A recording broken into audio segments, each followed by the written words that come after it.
Uphiko lwama-Hawks libambisene ne-SAPS libophe abasolwa abangama-23 eMpumalanga, Gauteng nase-Western Cape malungana namacala okukhwabanisa imali eyayabelwe ukulungisa inqalasizinda yezikole zaseMpumalanga. Labasolwa baboshwe emva kophenyo lama-Hawks olwaqala ngo-2020. Ama-Hawks athi abikelwa ngo-2020 ngobugebengu bokukhwabanisa imali yamathenda okulungisa inqalasizinda yezikole ezingama-21 ezikoleni zaseMpumalanga elinganiselwa ku-113 million wamarandi. Le mali yakhwabaniswa ngonyaka wemali u-2019 no-2020.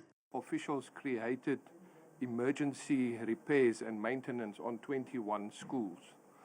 Now, some of these repairs in a very small manner were affected, and the pricing and the tenders that were approved, the prices at least, were highly inflated, and the service providers were handpicked.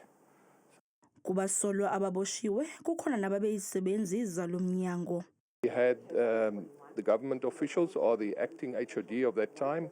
We had the chief director for implementation, the director for planning, and the acting CFO at that stage as some of the government officials that we have identified and that will be arrested. Some of them have already been arrested at this stage.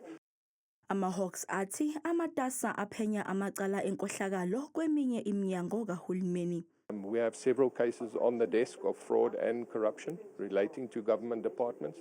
And yes, there will definitely be arrests in future on other cases that we have, but for today, it's the Department of Education that we have under our microscope today.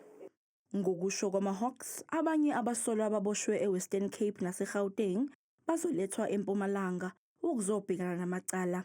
Abasolwa ababoshwe namhlanje bazovela enkantolo kusasa, kanti kulindeleke ukuthi befake izicelo zebheyili.